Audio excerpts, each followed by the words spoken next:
서울 아파트 한 채를 살까요? 경기도 아파트 두 채를 살까요?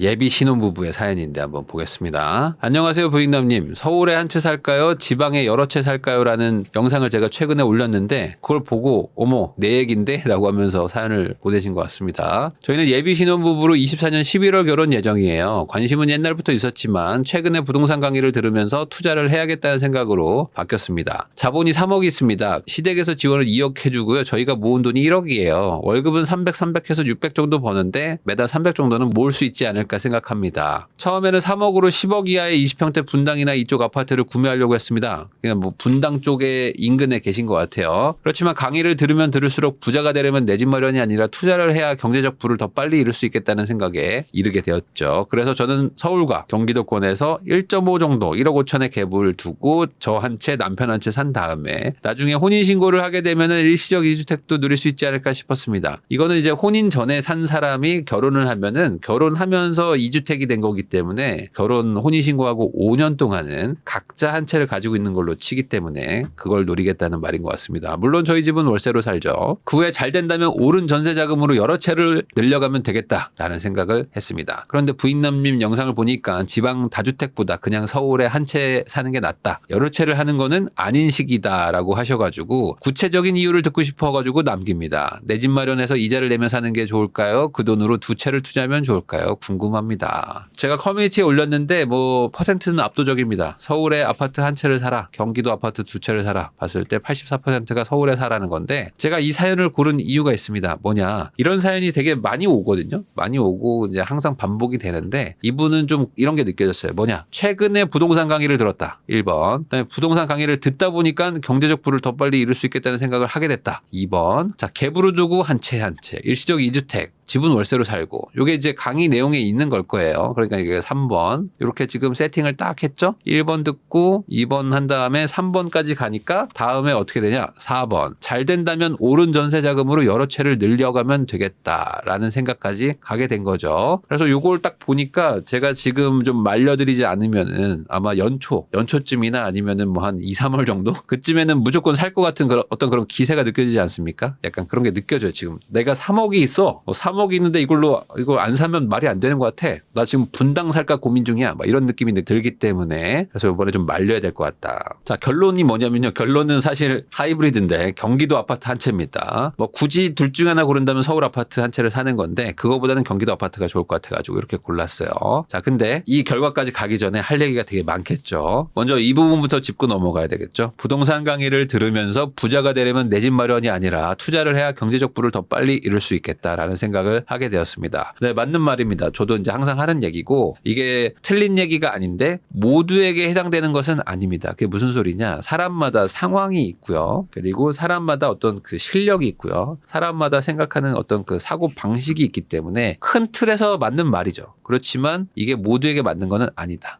한마디로 이런 겁니다. 사람은 죽는다. 그러니까 20살인 너도 죽을 것이다. 이건 맞는 얘기죠. 그렇지만 20살 너는 죽을 거기 때문에 어차피 죽을 거 대충 살아라. 막 살아라. 이런 얘기는 아니라는 거죠. 아직 살 날이 많은 사람한테 어차피 죽을 거니까 뭐하러 열심히 해라는 거는 틀린 얘기 아니겠습니까? 자, 사연자에게는 당장 해당이 없는 내용입니다. 무슨 소리냐? 제가 유튜브 한 지가 이제 9년 차 정도 되고요. 이제 내년 되면은 이제 10년 차가 됩니다. 근데 제가 이런 유튜브를 하면서 얼마나 많이 이런 사연을 받아봤겠습니까? 근데 이게 항상 반복됩니다. 왜 그러냐면 이 부동산 유저라고 할까요? 신규 뉴비들이 계속 유입이 되거든요. 왜냐면은 이게 결혼을 하면서 보통 부동산에 관심을 갖기 마련인데 젊은 친구들이 만나가지고 결혼을 하려고 하는 사람들은 계속 있지 않습니까? 그러니까 이게 영상을 계속 찍어도 계속 이런 어떤 류의 고민들은 계속 반복이 됩니다. 근데 이게 될 시기가 있고 안 될 시기가 있는 거죠. 지금은 이렇게 하기가 좀 어렵고 그리고 이분들은 그런 준비도 안 돼 있다. 자, 하나씩 좀 볼게요. 우선 예비 신혼부부로 24년 11월 결혼 예정입니다. 그리고 시댁에서 지원 2억 이렇게 적어주셨는데 저는 이 두 가지 단어가 벌써 좀 마음에 걸려요. 자, 첫 번째 예비 신혼부부라는 거. 예비 신혼부부라는 거는 도대체 언제부터 쓸 수 있는 단어일까? 제가 봤을 때 예비 신혼부부는 결혼식 하기 한 2달 전? 결혼식 하기 한 2달 전쯤부터 예비 신혼부부라는 단어를 써도 되지 않을까? 이건 좀 법적으로 좀 만들어줬으면 좋겠어. 이게 무슨 소리냐? 저희는 25년에 결혼을 하기로 약속한 커플입니다. 그럼 예비 신혼부부입니까? 저는 그건 아니라고 봅니다. 이게 무슨 소리냐면은 이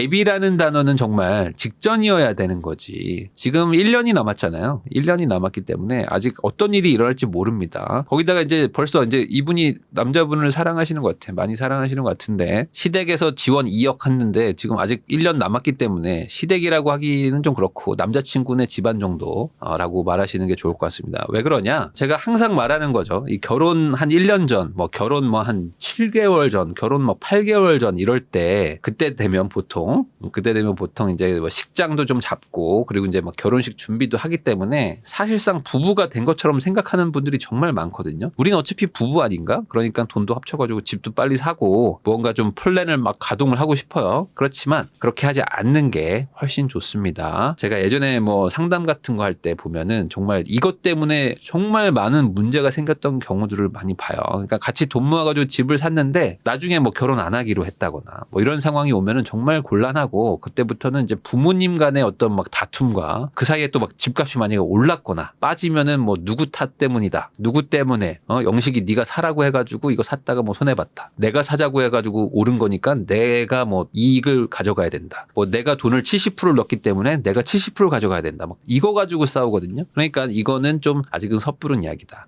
근데 이제 이런 얘기 하면은 이제 듣는 분들이나 아니면 지금 결혼식장 잡고 지금 예비 신혼부부들이 이 영상을 본다면 아마 좀 거부감이 들 겁니다. 왜냐? 저희는 무조건 결혼할 건데 어차피 우리의 사랑은 지금 뭐 완벽한 상태거든요. 그러니까 우리를 의심한다는 거는 좀 있을 수 없는 일인데 뭐 이런 식의 이상한 생각을 하고 계신 분들이 많은데 대부분 결혼을 준비하면서 파혼을 하시는 분들은 다들 자기들이 결혼할 줄 알았지만 어떻게 하다 보니까 상황과 사정 때문에 파혼을 하는 경우들도 많으니까 지금은 돈을 섞는 거는 아닌 것 같다.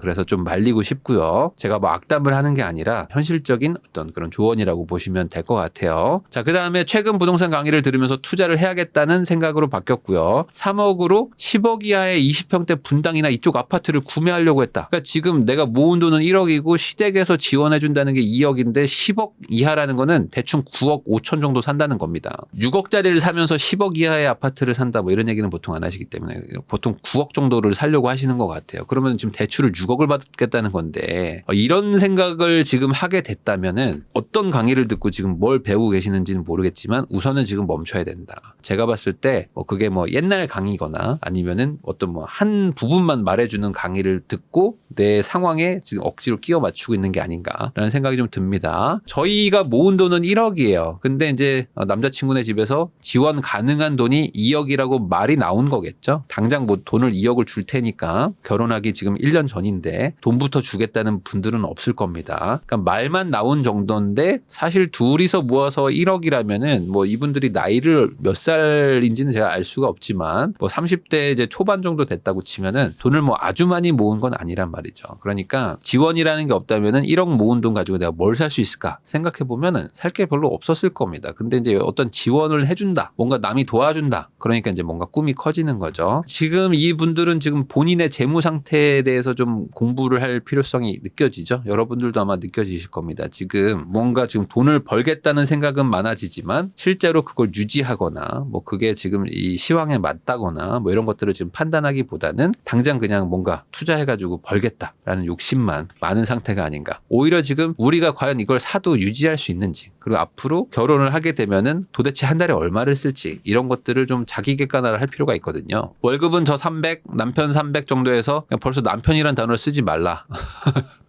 제가 너무 이 두 분에게 악담을 하는 것처럼 보이실 수도 있지만 남편이라는 거를 뭐 애칭으로 부를 수는 있습니다. 그렇지만 지금은 11월 결혼이면 지금 남자친구라고 부르는 게 맞습니다. 섣불리 부르지 않는 게 좋고요. 어쨌든 저 300, 남자친구 300 해서 600 정도인데 매달 300 정도는 모을 수 있지 않을까 생각합니다. 그러니까 모아본 적이 없는 거야. 그러니까 아직 안 모아보신 거죠. 그러니까 이게 지금 예상을 한 거잖아요. 예측을 한 거죠. 부모님이 한 2억 정도 지원을 해 주실 거고요. 저희가 그래도 한 300 정도는 저축을 할 수 있지 않을까요? 그러면은 대출 받아가지고 유지할 수 있는데 라고 예상을 하신 거를 합쳐가지고 그러면은 투자를 해야 되겠다. 이걸로 9억짜리 하나를 살까? 아니면 4억짜리 두 개를 살까? 뭐 이런 지금 희망을 가지고 계실 수도 있는데 제가 지금 말려드리는 겁니다. 그렇게 안 하는 게 좋다. 그러면 도대체 많은 신혼부부들, 예비 신혼부부들 그리고 그 커플들이 이렇게 생각을 하게 되고 그러면서 바로 집을 막 사버리고 뭐 결혼 아직 하려면 한 6개월, 8개월 남았는데 집부터 사는 분들도 많거든요. 그러면 도대체 왜 이렇게 되는 걸까? 이 투자라는 거는 뭐 다양한 뭐 단계가 있겠지만 제가 뭐 대략적으로 정리를 해보면은 이 6단계가 있지 않을까 싶습니다. 그러니까 먼저 자기 상태를 좀 파악을 하겠죠. 내가 지금 투자를 할 수 있는 상태인가? 내가 돈을 모을 수가 있는가? 뭐 이런 것들. 내가 지금 얼마를 벌고 얼마를 쓰지? 내가 모으면 최대 얼마나 모을 수 있을까? 이런 자기 객관화를 먼저 좀 한 다음에 두 번째로 인생의 목표를 설정을 해야 됩니다. 그러면 내가 이걸로 이 모아지는 돈을 가지고 그리고 내가 어떤 인생을 바라는 어떤 목표가 있을 거 아닙니까? 그 모습을 이루어 가야 되는 건데 그러려면 내가 어떻게 살고 싶은 거지? 라는 목표를 설정을 해야 돼요. 2번이 인생 목표 설정입니다. 재테크는 나중이에요. 그 다음에 3번이 뭐냐? 투자 여건을 분석하는 겁니다. 그러면 지금 2023년의 투자 상황은 뭐고 24년에는 뭐고 25년은 뭘까라는 거를 분석을 하는 게 먼저겠죠. 투자는 아직 시작도 안 했습니다. 그 다음에 이 투자 여건을 분석한 다음에 지금 상황에서 최적의 투자처는 이거다. 지금의 최적의 투자처는 뭐 갭 투자다. 아니다. 지금은 뭐 실거주용 한 채를 사는 거다. 아니다. 지금은 금을 사야 된다. 아니다. 지금은 코인을 사야 된다. 아니다. 지금은 주식을 해야 된다. 뭐 이런 식으로 그 시절에 맞는 그 여건에 맞는 최적의 투자처들을 선정을 하고 그거에 대해서 공부를 하는 겁니다. 부동산이 짱이에요. 그러니까 부동산만 하겠습니다. 뭐 그런 것도 아니고 이 투자 여건이 웬만하면 부동산이 그동안 좋았으니까 부동산을 추천하는 분들이 많지만 이 투자 여건이 부동산이 안 좋은 시기도 있고 반대로 주식을 해야지만 되는 시기도 있지 않습니까? 그러면 이런 거 분석한 다음에 투자처가 나온 거를 해야 되는 거죠. 나는 돈을 벌려고 하는 거지 뭐 부동산을 좋아하니까 시황이 안 좋아도 부동산만 하겠다 뭐 이런 건 아니잖아요. 그렇게 한 다음에 투자하고 내버려 두는 게 아니라 지속적으로 관리도 하고 시세도 체크하고 뭐 혹시나 뭐 더 좋은 대안은 없는지 그리고 뭐 어떤 세금이나 뭐 보유하면서 문제가 되는 건 없는지 뭐 법 같은 것도 좀 공부하고 하면서 지속적으로 관리를 하죠. 그리고 나서 나중에 팔거나 뭐 많이 오르면 그때 가서 내가 투자 성과가 어땠구나라고 정산을 하는 게 투자의 어떤 프로세스라고 보면은 이 6단계가 있는데 지금 이분들은 뭘 한 거죠? 이거죠. 이분들은 지금 아무것도 안 한 겁니다. 이 앞에 부분을 안 한 거죠. 안 하고 지금 투자 결과를 정산하는 것부터 보신 겁니다. 그러니까 내가 지금 뭐 부모님이 빌려준 돈에 내가 이거 합쳐가지고 집을 사가지고 전세가 오르면 그거 가지고 다주택을 하고 뭐 그러면서 이제 계속 일시적 2주택도 노리고 하면서 돈 많이 벌겠는데 투자 결과를 미리 지금 계산을 한 다음에 그냥 간 거죠. 0에서 1단계를 안 거치고 바로 6단계로 간 겁니다. 투자해서 부자 되면 되는 거지. 보면은 서울과 경기도권에서 뭐 1.5 정도의 갭을 두고 저 한 채 남편 한 채 사가지고 두 채를 유지하면서 비과세를 맞추면 되는 거 아닙니까? 이게 틀린 얘기는 아니에요. 뭐 가능할 수도 있어요. 1.5 정도의 갭. 그러니까 뭐 예를 들어 뭐 매매가가 4억 5천인데 전세가 3억인 거를 뭐 두 개를 살 수도 있지 않겠습니까? 이게 불가능한 건 아닌데 아주 쉽지가 않을 뿐이겠죠. 지금 상황은 이런 거를 사가지고 큰 돈을 벌기가 쉽지가 않다. 왜 그러냐? 이분들이 노리는 투자를 이렇게 풀어보면 됩니다. 갭도 작죠? 상대적으로 갭도 작으면서 투자 가치가 되게 높아. 투자 가치가 높은 걸 사고 싶으신 거겠죠? 근데 사람들이 아직 몰라. 사람들이 아직 모르는 그 아파트가 있다는 거잖아요. 어딘가에. 그래서 요거를 남들은 아직 모르는데 내가 요걸 발견해낸 거죠. 이 아파트가 지금 앞으로 아주 유망하고 어떤 호재도 많고 이제 앞으로 전세도 막 올라갈 것 같고 그래서 시세가 막 견인이 될 것 같은데 갭도 작아. 마침 그 동네 사람들도 잘 몰라. 지금 시황이 좀 안 좋다 보니까 매매가가 많이 내려갔는데 전세는 높아가지고 갭이 별로 없어. 그래서 투자 가치도 좋아. 근데 사람들이 아직도 몰라. 근데 그걸 나만 알았어. 그러니까 요거를 내가 두 채를 사겠다라는 생각이란 말이죠. 근데 이렇게 하기가 쉽지가 않다. 그래서 사실 이 교육이라는 거를 할 때는 자기 객관화부터 시키는 게 가장 먼저인데 이게 저도 해보면은 가장 어렵습니다. 왜 그러냐? 이게 사람이 집을 보면 욕심이 생기거든요. 처음에 뭐 5억짜리 살게요, 뭐 6억짜리 살게요라고 시작한 분들도 하다 보면은 막 7억짜리, 8억짜리, 10억으로 갑니다. 왜냐면 돈을 어디서 막 가져오거든요. 다른 사람들 돈을 막 가져오고 가족의 돈을 막 가져오고 아니면 뭐 회사에서 막 대출도 받고 막 하면서 돈을 만들어낼 수는 있어요. 왜냐하면 이게 뭐 불가능한 게 아닌 게 돈을 만들어내고 어쨌든 빌린 거니까 이자를 지급하면 되는 거잖아요. 그러니까 이자 지급은 내가 또 소비를 좀 줄여가지고 하면 할 수도 있을 것 같거든요. 그래서 이게 집을 보면은 점점 욕심이 생깁니다. 1억만 비싸져도 훨씬 집이 좋아지니까. 그래서 요 자기 객관화가 잘 안 되는데 요거부터 해야 됩니다. 근데 사실 이 교육이라는 걸 해보면은 이 교육하는 분도 이 가르치는 사람도 이 자기 객관화를 해본 적이 별로 없는 분들도 많아요. 왜냐면은 이 자기 자기 객관화라는 거는 뭐 이것도 해보고 저것도 해보고 요런 거 저런 거 다 해봤을 때 지금 상황은 이 정도가 맞고, 그리고 다양한 사람들을 만나봤는데 두 분의 성향은 이런 건 못할 것 같습니다. 뭐 이렇게 좀 얘기를 해야 되거든요. 그러니까 한마디로 이 어떤 백데이터들이 많아야 됩니다. 백데이터도 많아야 되고 어떤 뭐 기간도 좀 길어야 되고 하는데, 대부분 뭐 그런 것들이 좀 많지 않은 상태에서 기술을 가르치는 강의들이 훨씬 많기 때문에 이게 좀 쉽지가 않죠. 그래가지고 지금 이분들은 자기 상태 파악부터 하셔야 된다. 그리고 아마 이 영상 보시는 분들의 대다수는 자기 상태 파악부터 하셔야 됩니다. 근데 대부분 뭐 사야 돼요를 궁금해 하시겠지만, 그게 아니라 본인들의 상태가 어떤지, 본인들은 도대체 지금 얼마나 모을 수 있는지, 지금은 한번 노력해가지고 200을 저축을 할 수 있는데 한 1년 지나면은 너무 힘들어서 못하겠어요 라고 손발을 들어버릴 수 있는 성향인지, 200이 아니라 그때 1년 뒤에 300을 저축할 수도 있는 사람인지, 그 자기 스스로의 상태 파악을 하시는 걸 먼저 좀 해보시기를 바랍니다. 그래서 지금 이 두 분의 얘기로 다시 돌아가면은, 지금은 투자를 하는 거는 너무 이르죠. 결혼하기 지금 1년 전이니까. 거기다가 이제 아까 말한 남자친구네 집에서 2억을 준다는 거 너무나 불확실한 얘기죠. 그러니까 지금은 투자 얘기를 할 필요가 없다. 오히려 그 남자친구랑 같이 우리가 앞으로 어떻게 살 것인지, 그리고 결혼하고 나면은 앞으로 못해도 한 50년 같이 살 거란 말이죠. 그러면 이 50년 동안 우리는 뭘 하고 지낼 건지, 애는 언제 낳을 건지, 애 낳으면 애한테는 얼마나 돈을 쓸 건지, 중간에 한 40대 50대에는 혹시 이직할 이유는 없을까, 내가 쉬게 되면은 외벌이를 하게 되면 어떻게 될까, 이런 것들을 얘기해 보면서 조금 더 두 분의 사이가 좀 견고해지기를 바라는 게 더 낫지 않을까. 가장 쉬운 건 이런 거겠죠. 저축을 얼마나 할 수 있을까? 우리 둘이 살면은 한 300은 저축할 수 있지 않을까? 라고 생각하지 마시고, 실제로 월세 살 의향도 있으시니까 월세 집도 한번 가보시고, 야, 이런 집이 월세가 70만 원이구나. 그럼 여기에다가 식비가 얼마가 들까? 그러면은 아예 두 분이서 같이 장을 한번 보세요. 장 봐서 요리를 한번 해보면 되잖아. 그러면은 도대체 돈이 얼마가 들어가는지도 한번 계산도 해보시면서 미래 계획을 세우시면 좋을 것 같습니다. 계획을 세우다 보면은 집을 안 사게 될 수도 있어요.